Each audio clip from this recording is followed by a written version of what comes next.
¿o no? Eso dice. Por lo tanto, de acuerdo a la Constitución Política del 33, Velasco no fue dictador.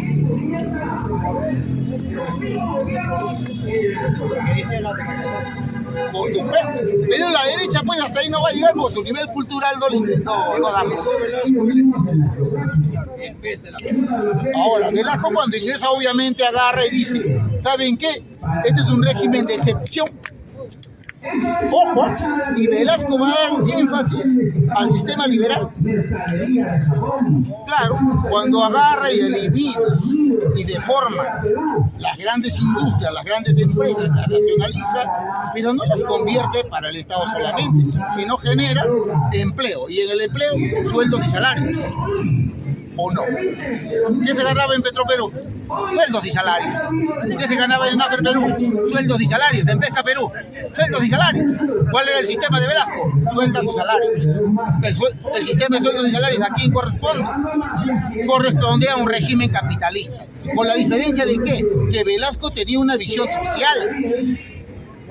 Él decía que era un sistema capitalista para que el pueblo se beneficie. Ese era el problema, con diferencia de hoy. Pero esa receta que aplicó el gobierno militar fue creada por la CEPAL. Sí, claro. A comienzos de los 50. Claro, pero tienes un problema, a eso hay que agregarle el Plan Cóndor. Era a partir de la suplantación. Eso es lo de bueno de Velasco. ¿Cuál es lo de bueno de Velasco? Velasco veía que teníamos un pueblo trabajador, pero que su mano de obra no era calificada. Velasco decía, habría que traer empresas de afuera y a medio de ello el trabajador iba ganando experiencia y con el tiempo hacer suplantación de la producción. ¿Qué quiere decir? Ante la manufactura creciente, bollante en la industria, el pueblo ganaba y se abrían empresas paralelas. Empresas paralelas produciendo productos con valor agregado. En este caso se logró en la línea blanca, la línea blanca. Toda la línea blanca, pues, tuvimos el lujo de exportar a toda Latinoamérica. Los frigideros, la congeladora, las cocinas, en toda Latinoamérica era Perú. Pero ahorita, aparte que le dieron golpe a Velasco Alvarado, hubieron factores externos que afectaron la economía. ¿Cuáles eran? Factores externos y internos. Ya. Los externos, por siempre, ya lo mismo que estás viviendo hoy, con la diferencia está que esta vez lo tienen directo. Antiguamente ellos necesitaban terceros para sacar las materias primas. Hoy no, hoy directamente. Hay empresas como operaciones acá, pero que su sede está en el extranjero. Antiguamente no, pero operaban dentro. Que buscaban materia prima. Ese era el factor externo. A buscar gobiernos débiles para volverlos títeres, convertirlos en títeres. El otro tema que tiene que ver con Velasco es que Velasco va a tener cierta soberanía en ella. Busca soberanía, es el objetivo de Velasco. Pero un factor externo es porque había subido el precio del petróleo en el mercado mundial. Un interno, ¿sabe cuál es? Las ganancias de los empresarios las sacaban al extranjero para debilitar la economía. Es lo que hicieron. Como lo hizo cuando vino el presidente del Castillo, también hicieron lo mismo. ¿Qué hicieron? En un solo día, en 3 días, como 130 y tantos mil millones de dólares de fuera, para ahogar al país económicamente. Pero como nosotros tenemos una economía medianamente informal, vale decir que no dependemos de las grandes industrias para todo, esto permitió sobrevivir y paliar. Si Pedro Castillo quería hacer reformas y cambios en el Perú, él necesitaba cambiar la Constitución. Pero Velasco no tuvo necesidad de cambiar la Constitución para hacer reformas. Porque ahí tiene el problema. ¿Con qué gobernó Velasco? Con decreto supremo. Decreto supremo, que era lo que quería hacer el señor presidente. El señor presidente dijo, a la medida que no se puede y mi pueblo está muriendo, no me queda otro camino que ir a gobernar por los decretos supremos, para romper el sistema cerco que tenía el pueblo. Porque si le habías quitado al pueblo el derecho a tener referéndum, le habías quitado al pueblo su derecho a decidir si quería una nueva constitución o no, había secuestrado el poder para sí mismo. el Congreso de la República había secuestrado el poder con una ley, quitando a los 33 millones de peruanos la oportunidad de decidir nuestro futuro. Eso no se le critica a la derecha, pero a Pedro Castillo se le tiene que criticar por tratar de devolverle al Perú la decisión de hacer nueva constitución o no. Pero ya habíamos tenido una asamblea constituyente con bases populares en el 78 y ahora se está proponiendo nuevamente una asamblea constituyente. Pero ¿en qué resultó la asamblea constituyente del año 78? Los resultados, ¿no? En los 80, ¿cómo estaba la economía? O sea, no hubo mejoría, a pesar que hubo una asamblea constituyente. Ahora nuevamente se está proponiendo otra asamblea constituyente. ¿Resultará esta vez? Pero definamos en Perú. En Perú, ¿qué es lo que está fuerte? ¿Qué es lo que nunca ha variado en Perú? En Perú lo que nunca ha variado es la informalidad. La informalidad tiene muchas cosas. Una de las que tiene que ver es con el comercio. Por ejemplo, nadie me puede negar de la culebra. ¿Y tú sabes lo que es la culebra, ¿sí o no? ¿Por qué te ríes? Si tú vas a las 3 de la mañana ahí, con tu triciclito, yo te he visto. Claro, soy reciclador. Ay. Soy informal. Y no es malo ganarse sus frijoles, no estoy discutiendo eso. Lo que todos sabemos lo que es la culebra. La culebra es una cuestión informal, ¿o no? Hermano, ¿y cuántos millones hay ahí? Directamente así Cuando compras.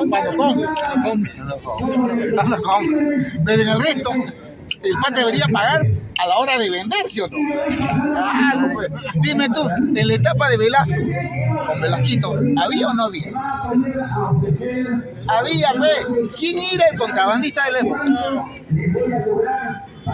Tú que eres muy experto, que siempre te criticas. Yo no nací en ¿Quién eran los contrabandistas de aquella época? Yo no nací en esa época. Pues. Ahí el problema es, o sea, los libros no existen. En el libro de no Miva, en el libro de Héctor Vargas Allá se llama El Contrabando. Los militares, Los policías y los militares. Policías y militares.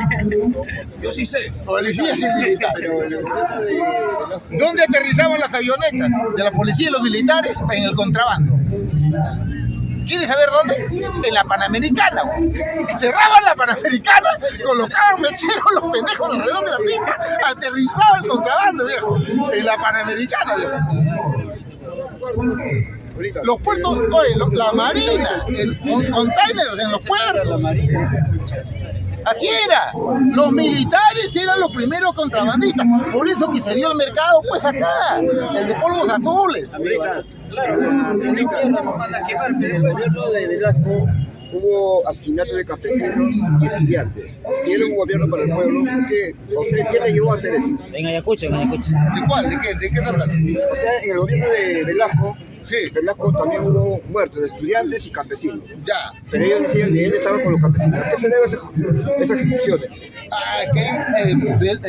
En el tema de Velasco, cuando hubo la etapa de los muertos, donde sale la canción que se canta hasta ahora, que se canta más Flor de Retama, se debe con los muchachos, los estudiantes que salieron a protestar producto de la privatización que se quería dar a la educación. Hay que hablarlo con propiedad. ¿Por qué tenemos que mentirle al pueblo? Querían privatizar la educación porque se decía en aquella época que no había infraestructura, no había escuelas suficientes para darle educación al pueblo. Una de las teorías era que dándole al privado, el privado iba a colocar escuelas, y la teoría que supuestamente ahí iban a estudiar los peruanos. Esa era la teoría. El pueblo no aceptó. Heroicamente resistió y murieron los estudiantes. Ahí sale amarillito, amarillando Flor de Retama, por 5 quinas de están, ¿no? Ese es el tema. Ya, es de Dolorier. Dolorier, esa es la canción. Pero relata eso. Ahora, con Velasco la reforma educativa, cuando que usted va a tener la reforma educativa de Velasco en dos. ¿Cuál es la reforma educativa de Velasco? 2 turnos, pues. Porque como que no había mucho colegio para poderle dar más educación a la gente y puede ingresar más gente, dividieron en 2. Lo que antes estudiaba desde la mañana hasta la tarde, ahora ya no, solamente mitad de turno para cada uno. Y se apretó Se apretó la educación, fue la primera reforma, se apretar la educación, y bueno, pero pese a ello todavía teníamos cierta educación. Ahora ya ni a eso llegamos. Pero ahorita, ¿por qué los comunistas de aquella época criticaban al gobierno militar de Velasco? Lo calificaban de fascista, así lo dijeron. Claro. ¿Por qué? ¿Por qué? Porque era sencillo. El sistema del comunista como tal, en aquellos tiempos tienes que recordarte que estaban las guerrillas. Estaban las guerrillas y estaban las tomas de tierra, al lado del sur del Perú. Eso existe de 1800. Sí. Eso viene desde ahí. ¿Por qué se dice? Porque eso estaban las tomas de tierra. Y en el Perú, los comunistas buscaban acabar con el régimen de explotación y instaurar un régimen en teoría, todo es teoría porque nunca se llevó a la práctica, en teoría, un régimen que no explote, donde el Estado pueda convivir. Y para ellos, el mejor régimen, o mejor dicho, el mejor Estado, era el Estado comunista. Velasco, a la hora de hacer su revolución, ¿no? Él, de alguna manera, frena eso. Sé que Velasco fue anticomunista. No sé si llamarle anticomunista porque era nacionalista. no sé si llamarle anticomunista, pero creo que sí. ¿Por qué no lo puedo llamar anticomunista? Porque en el gobierno de Velasco, el PC Unidad, el Partido Comunista de Jorge del Prado, el que gobierna la CGTP, cogobernó con Velasco, por si acaso. Y quien le hacía la bronca a Velasco en aquella época era, aparta Lafra, estamos hablando en tema sindical, era el SUTEP, buscaba su reconocimiento. Esa era la bronca con Velasco. Velasco va a reconocer, va a darle prerrogativas a la SUTEP. Entonces, ahí viene el asunto. Es de por eso cuando usted me dice, Velasco es un anti, no es cierto. Buena cantidad de los libros que se leen hoy entraron en el gobierno de Velasco. Sí, en el gobierno de Velasco. Entonces, Velasco era, para mí, era un nacionalista, pero un nacionalista bien intencionado. O sea, no era un nacionalista burgués propio, aunque algunos lo pueden tildar así. ¿Por qué? Porque va a privilegiar el sistema burgués, vale decir, la fundación de empresas. La fundación de empresas. ¿Y esto por qué se puede acotar esto? ¿Por qué podemos acotar esto? Por dos factores. No, por un solo factor. A la hora de nacionalizar las tierras, él entrega dos bonos. Acá hablan de bono, pero son dos tipos de bono. No es uno, son dos. Uno a mediano plazo y otro inmediato. ¿Cuál era el de inmediato? Le decía así: si usted hace empresa, tenga su plata, pero si no haces empresa, a 20 años. Así fueron los bonos de Velasco. Vale decir, Velasco era proindustria. Ahí por eso te digo que era nacionalista. ¿Te das cuenta o no? Pero hay otro detalle del gobierno militar. Velasco Alvarado, como general del ejército, según dicen que fue formado en el CAEN, Centro de Altos Estudios Militares. Pero el CAEN dicen que fue y es o sigue siendo hasta ahora un nexo entre el Pentágono.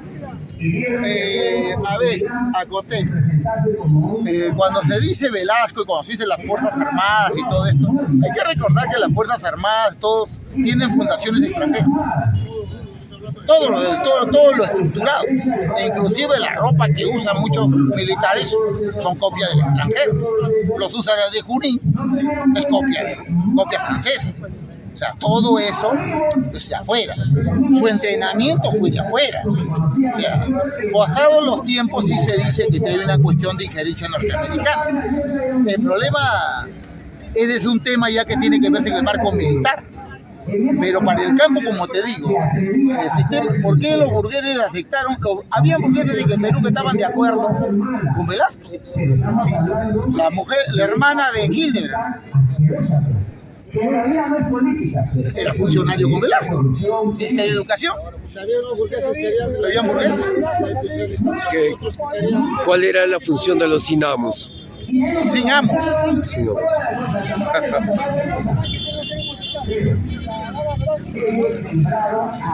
No te escuché bien, viejo. Ya, Marta. Y decía, ¿por qué compraron un tanque? Un tanque puede ser un y lo sacó Claro, es que hay un problema vital. La gente de aquellos tiempos no estaba de acuerdo con la reforma, pero no con la militarización. Eso es lo que era antiguamente. O sea, antiguamente había una bronca entre los civilistas y los militaristas, pro-militares. Es lo que hay, es lo que vi, siempre. Y Marta tiraba para los civilistas. Ese es el tema. En sus tiempos, algunos querían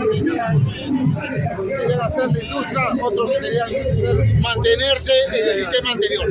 El sistema anterior. Sí, feudal. Eso era. ¿Por qué los marinos cometieron actos terroristas en el tiempo de Velasco? Porque tenía la Marina de Guerra del Perú.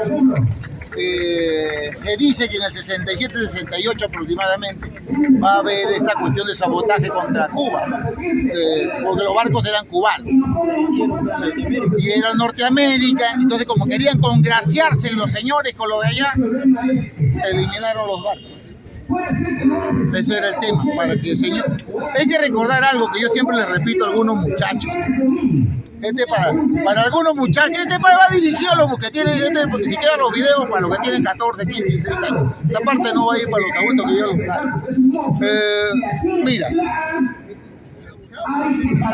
para la independencia de Perú, para la independencia de lo que hoy es Perú, ¿no? Hay un pacto entre los realistas, los pro-realistas, que van a desertar, y los pro-ingleses.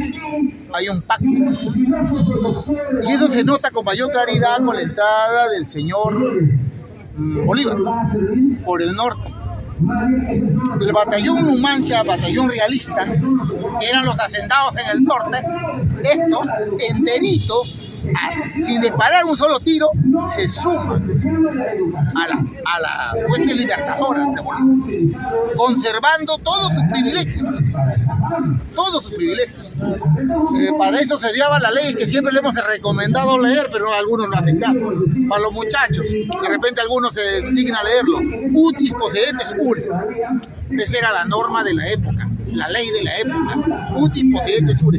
En castellano, todo lo que poseas en este momento sigue siendo tuyo posterior a la independencia. Pero en ese momento, ¿qué era? Él era el terrateniente. ¿Qué tenía el terrateniente? Tierra. ¿Qué más tenía el terrateniente? La mano de obra.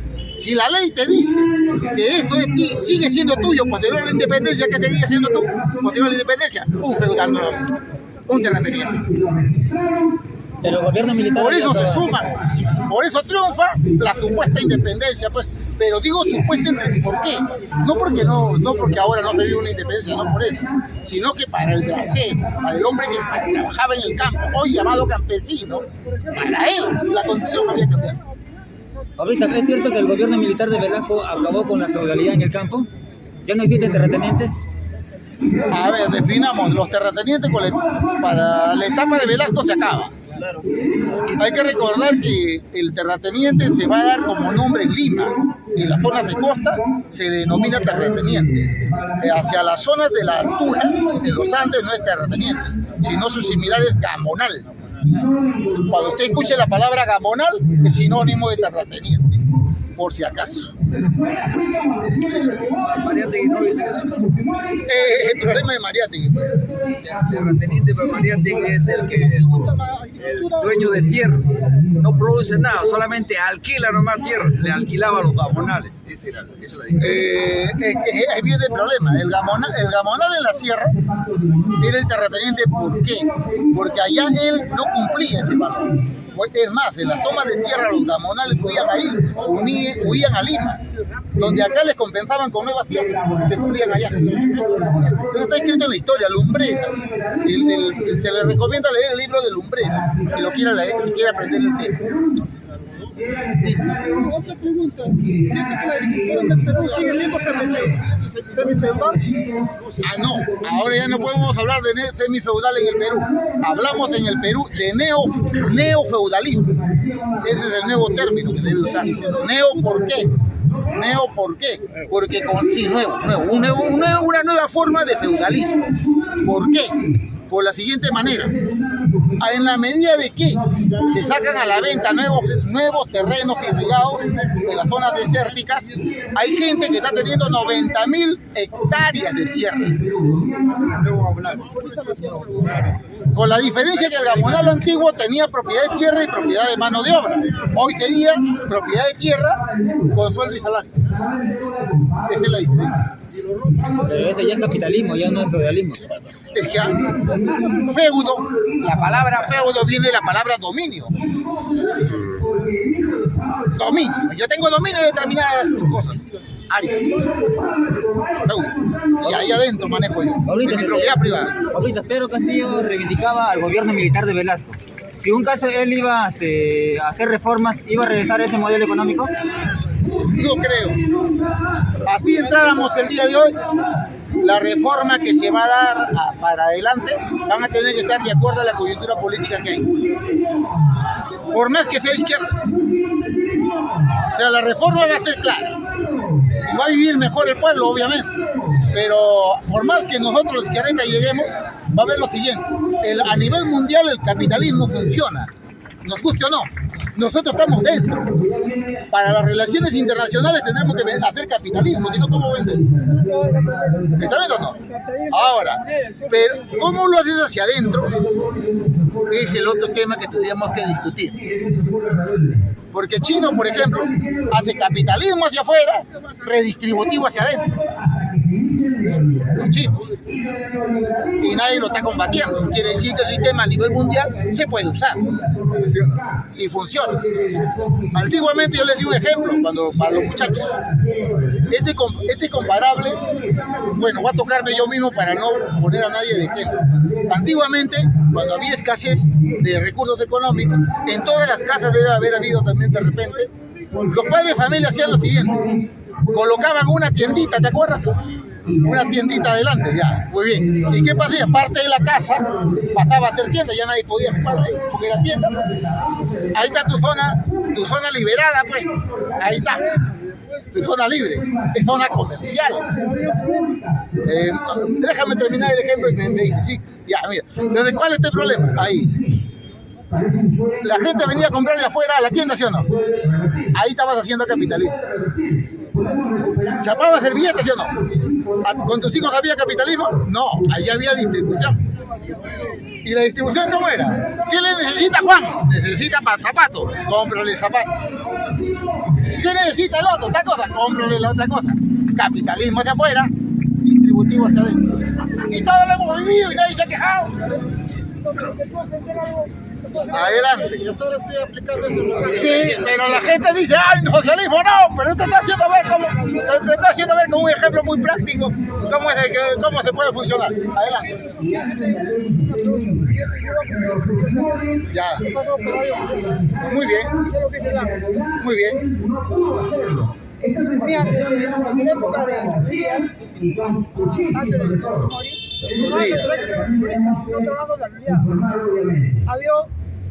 Tú no podías ahorrar plata, la fuerza te tragaba, la moneda se guardaba rápido.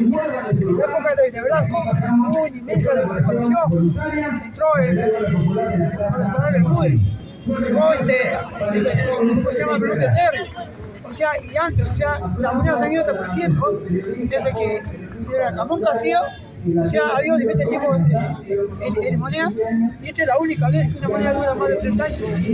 Por lo menos la gente de bajo recursos puede juntar plata y luchar a la pobreza, lo que antes no se podía. O sea, yo te pregunto, ¿por qué los gobiernos de antes no pudieron controlar la inflación? ¿Por qué? Porque había que yo siempre digo 62 años, la plata se valora rápido. A ver, definamos. El Perú ha tenido un montón de monedas. A ver, definamos. Yo conozco desde el real, el medio para adelante. El real, el medio, no, la peseta para adelante, ¿ya? Desde ahí para adelante. El sol de oro, y el sol de oro, de ahí al Inti, y de ahí el Inti al nuevo sol, ahora le llaman sol. ¿Sabemos? Ya, del Inti al Inti Millón. Del Inti al Inti Millón.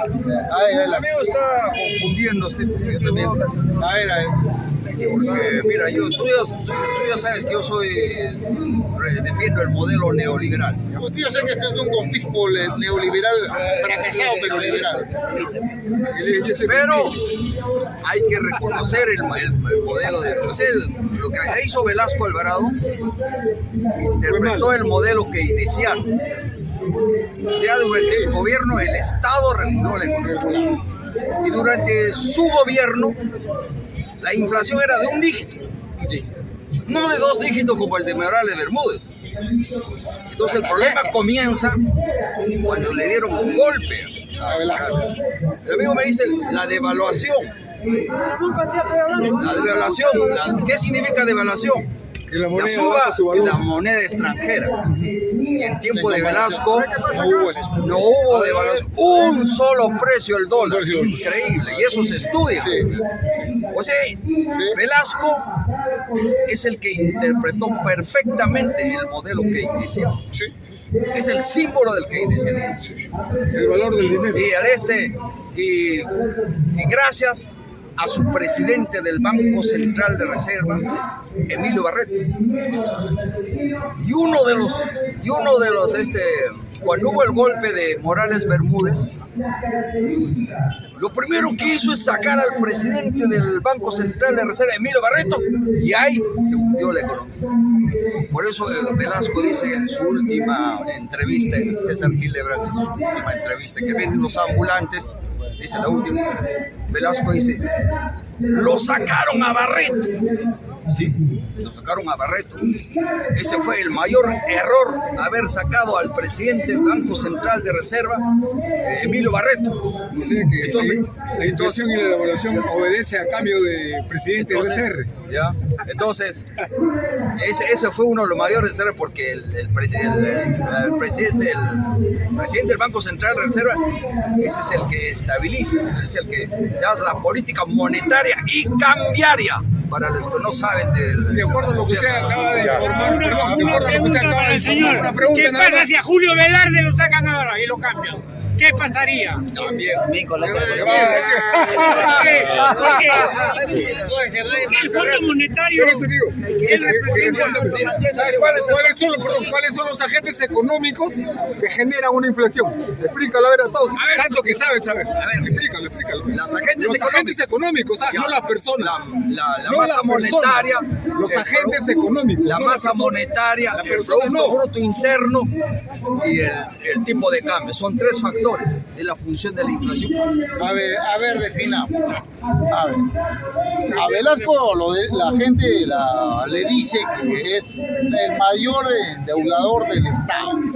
Yo quiero tocar eso, ¿saben por qué? Porque no le voy a dejar la cancha libre a la derecha en ese contexto. ¿Por qué? Por lo siguiente. Dicen que Velasco va a endeudar al Perú producto que compra armas. Pregunta, ¿es cierto o es falso? Falso. No, ¿tiene razón? Tiene razón, pero ahora tendríamos que decir una pregunta. ¿Por qué Velasco compra armas? Porque el Perú como Perú no tenía armamento y no podía reclamar una legítima soberanía. Teníamos dos estados vecinos que nos atacaban constantemente. Uno era Chile y el otro, en el otro extremo del norte, era Ecuador. Constantemente agentes del servicio militar estadounidense que atacaban en los dos extremos. Perú tenía armamento desfasado, que lo teníamos desde la guerra del Pacífico.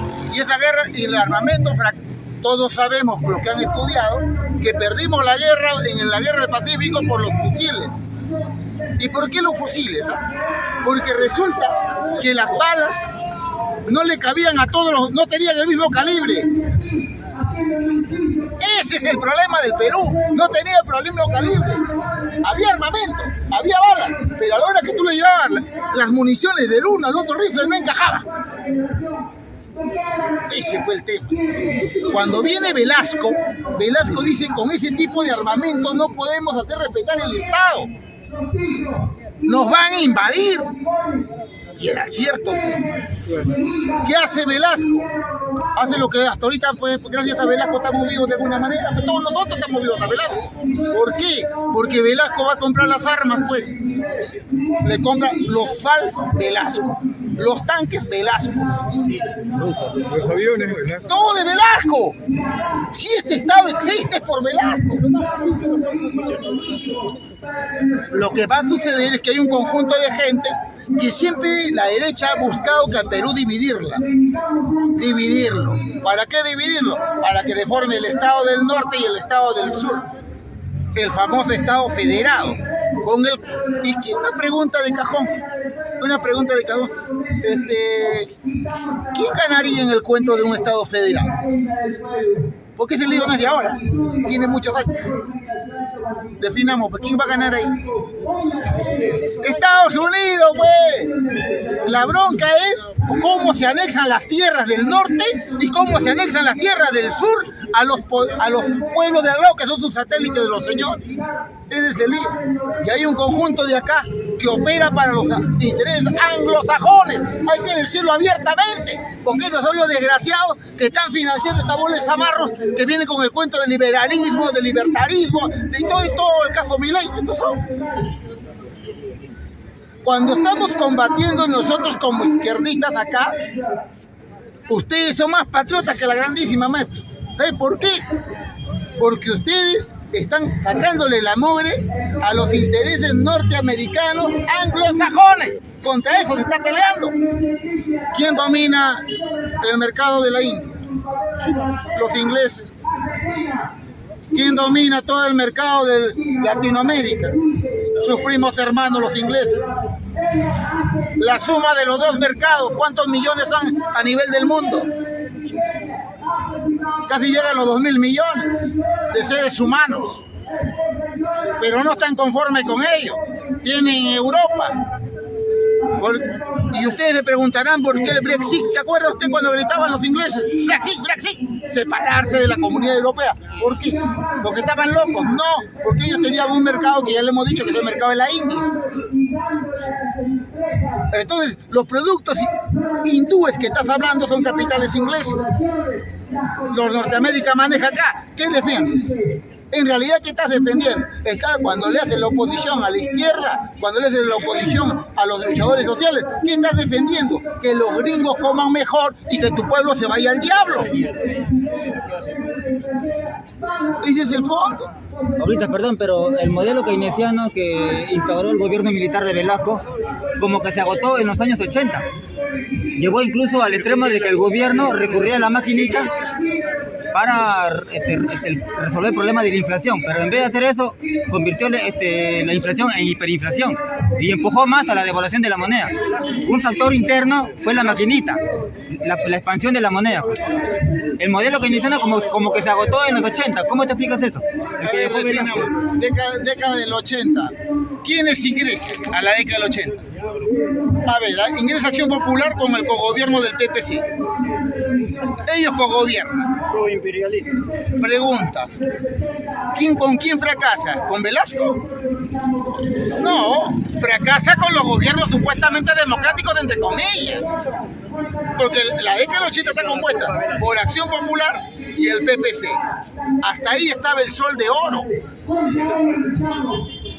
Ahí era el sol de oro.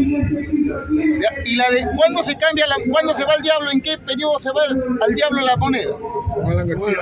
En el periodo de Belaúnde comienza la devaluación traumática, del 80 al 85. Por eso que viene el loco caballo loco, García, y va a decir, con esta moneda no va más. Vamos a cambiarlo y nace el famoso Intimillón. Ahí nace tu Inti Millón. Tú vas con tu montón, con tu carretilla de soles de oro, ¿ya? Le entregas un millón y el otro te entrega una moneda El APRA fue de izquierda. Es la síntesis del gobierno de Acción Popular y el PPC que ahora están hablando por acá de liberalismo. Ellos son los López Aliagas, son la Fujimori, esos son pues. Ellos son los rateros. Mira.